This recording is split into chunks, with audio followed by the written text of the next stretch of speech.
दोस्तों नमस्कार, मैं संदीप आपका स्वागत करता हूं आपके अपने चैनल दीप ऑनलाइन सर्विसेज में। दोस्तों कई दिनों से लोगों का ये कहना था कि जो सिस्टम कॉन्फ़िगरेशन का नया सिस्टम के लिए मेल किया जा रहा है कई सारी कंपनियों के द्वारा।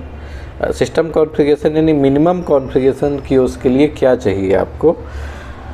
अब कई सारे लोग अभी भी पुराना कॉन्फ़िगरेशन यूज कर रहे हैं और प्रॉपर्ली चल भी रहा है। जैसे ऐसा नहीं है कि पुराना कॉन्फ़िगरेशन में नहीं चल रहा है। जैसे मैं अपना पर्सनली बात करूं तो मेरा जो सिस्टम चल रहा है तो विंडोज़ 10 और i3 प्रोसेसर चल रहा है और 4 GB रैम है, उस पर प्रॉपर चल रहा है, कोई दिक्कत नहीं आ रही है। लेकिन जैसे अभी जो रिक्वायरमेंट के हिसाब से बताया गया है कि मिनिमम 8 GB की रैम होनी चाहिए और मिनिमम i3 प्रोसेसर होना चाहिए। i3 या उससे ऊपर का होना चाहिए, उससे कम का नहीं होना चाहिए।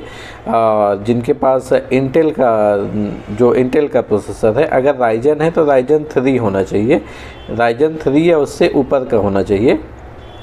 तो जो ये सर्वर की समस्या आती है वो थोड़ा सा कम होगी। एक्चुअल में वो कम कैसे होगी, ये बात कई सारे लोगों के समझने वाली बात है। एक्चुअल में हुआ क्या है कि जो पुराने कियोस्क चल रहे हैं, अभी का नहीं, जब से मल्टीपल सिस्टम चालू हुआ है अभी का नहीं, जो पुराने लोग मल्टीपल सिस्टम पे चला रहे हैं वो एक ही सिस्टम से 2 सिस्टम, 3 सिस्टम, 4 सिस्टम चला रहे हैं। एक सेम आईडी 3 सिस्टम पे लॉगिन कर रहे हैं, 2 सिस्टम पे लॉगिन कर रहे हैं।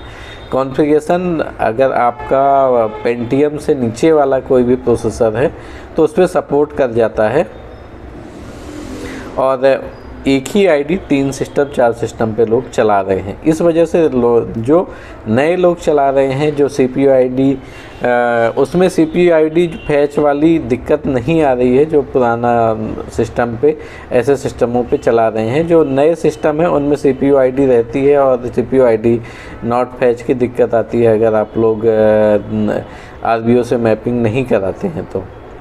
इसीलिए सबको यही कहा जा रहा है, क्योंकि जब वो पुराने मदरबोर्ड, उनका मदरबोर्ड भी चेंज होगा और प्रोसेसर जब चेंज हो जाएगा, अब चीज़ें अपग्रेड हो जाएंगी तो मॉनिटर करना आसान हो जाएगा। सर्वर सब के लिए बराबर चलेगा, क्योंकि वो एक ही आईडी 3 सिस्टम में चला रहे हैं और कई सारे लोगों का। और यहाँ पे कुछ लोग अच्छा हाई-फाई कॉन्फ़िगरेशन भी रख के अकेले ही काम कर रहे हैं, एक ही सिस्टम में काम कर पा रहे हैं, तो वो 3 सिस्टम का लोड उधर जा रहा है।